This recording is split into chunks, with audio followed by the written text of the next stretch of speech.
intricate times. Pray for us to have wisdom, the wisdom of Solomon, to have the decision-making excellence. A lot of people are saying, is the war over? What about in the north with Lebanon? Is that not going to just erupt into a full-blown war if Hezbollah won't disarm? What about in the south? Will they be disarmed, Hamas, these terrorists, Islamic Jihad, and so on? Will they disarm and dismantle and disband or not? What is going to happen? And did we achieve full victory? And as I say, Shabbat Shalom, as the sun sets, I talked to my friend and he said, well, here's one way to look at it. Pretend that you were very unhealthy, obese in a way that you're almost about to have a heart attack. You're about to die. You can't even get up out of bed. You can't do anything. Okay. You're very unhealthy. Pretend that's the case. Okay. And then you suddenly start working out and you suddenly start eating better. You're able to get up. You're able to run a little bit, and maybe you can't run a marathon. Maybe you're not fully fit, but at least you're not about to have a heart attack. You're at least able to live a normal life. Well, that's kind of like how Israel, we were at a place where we were about to be invaded on all sides. We were about to be destroyed. Had they worked together, it could have destroyed Israel if all of our enemies attacked at once, including Iran and Yemen and the Houthis in Yemen and so on. But no, we didn't achieve full victory yet. And there's still a long journey ahead, and hearts and minds need to change before true security will return. And we'll see how that will happen. We'll all be part of that story together. But right now, we need to continue at least to see through the battle in Gaza and Lebanon and show all the jihadists in the world that we won't put up with it. And I just love to see how even in time of war, we're having these breakthroughs, the lasers that take out the drones, the lasers that stop them from rearming by drone.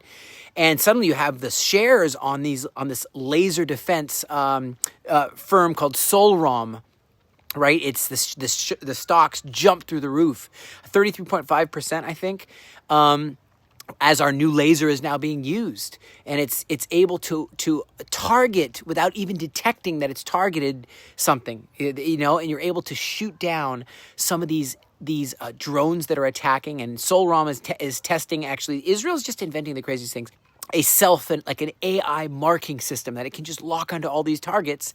And it also will be able to prevent friendly fire from happening. So I think the value was like 130 million. Now it's like 485 million shekels or something like that. And so it's just soaring. And I'm telling you what, sometimes hardship makes you stronger. In fact, doesn't hardship always make you stronger? And I look at what we've had to deal with, even with the IRGC, those evil people that chant death to America, death to Israel there in Iran, that are running Iran, call them the Sith Lords. You see how they're still chanting that. And they still are capable of producing nuclear weapons. They are. The Director General of the International Atomic Energy Agency, Rafael Grossi, said that Iran still possesses enough highly enriched uranium and technological knowledge, the know-how, to allow it, if necessary, to produce nuclear weapons in the very near future.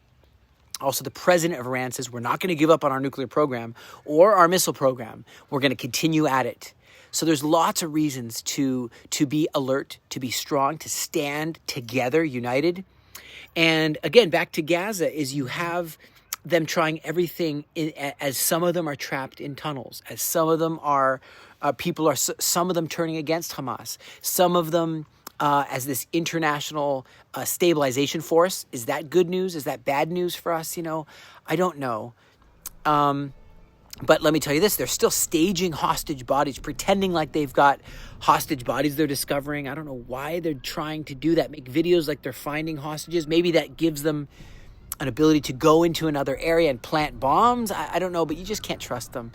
And deception really is a very regular part of the way Hamas operates, and doing a fake funeral and so on. What I'd like to say is we're on the side of truth, where God has written that he stands to defend Israel, and he will save us and rescue us. There's nothing to worry about. The wicked might prosper for a season, but in the end, you know what? They're no more. Deuteronomy 33, verse 29 says, "Happy are you, O Israel, who's like you, a people saved by the Lord, the shield of your help, and who is the sword of your excellency. Your enemies will be found liars unto you, and you will tread on their high places." I love that verse.